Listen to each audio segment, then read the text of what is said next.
I'm Gianvito Lanzolla, Professor of Strategy and Digital Transformation at Base Business School, formerly Cass Business School, at City University of London. In this research, we build on a unique hand-collected longitudinal database of observations that describes the interaction between line managers and teams at the beginning and at the end of an agile transformation. The unit of analysis of this research, the interaction between line managers and teams, is characterized by a systematic and deep tension. On the one hand, teams need to learn on how to become agile, how to become autonomous, how to behave in an autonomous way. On the other hand, line managers need to keep this autonomy under check, under control, within the scope of firm strategy and firm goals.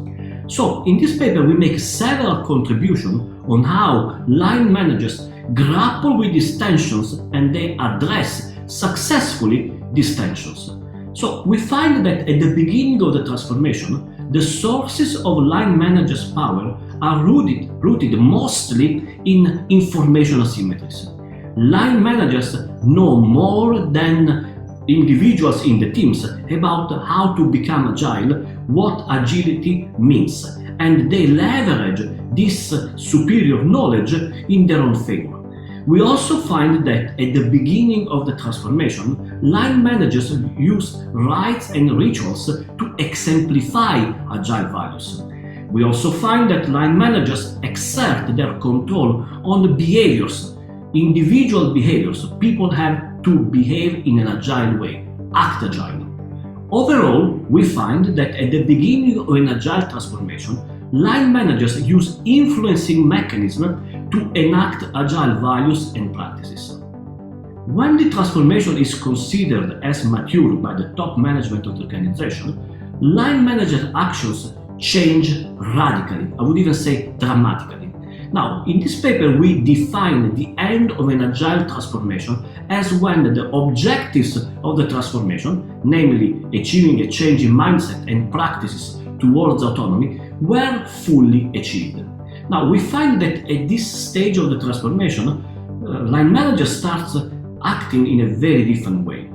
The sources of line managers' power are now rooted in superior access to organizational and strategic resources, not in information asymmetries.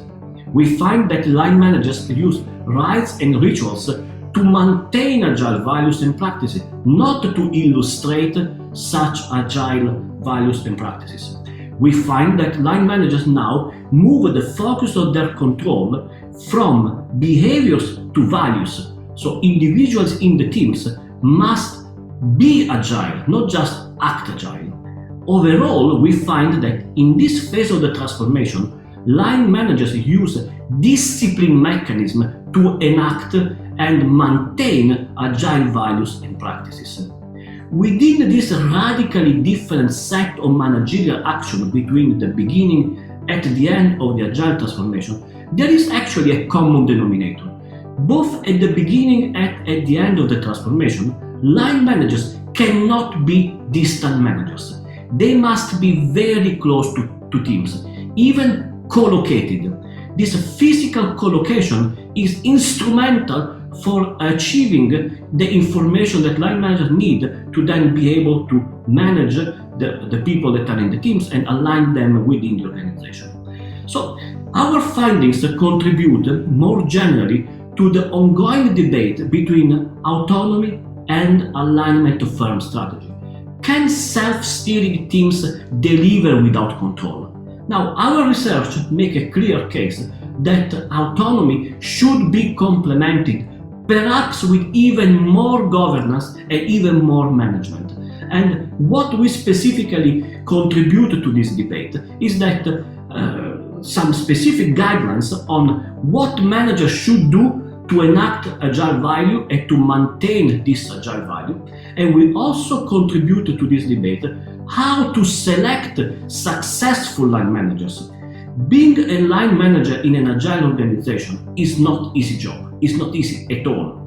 So we offer here a systematic and research-based framework to select suitable line managers that can grapple with the several tensions that an agile transformation will present them with.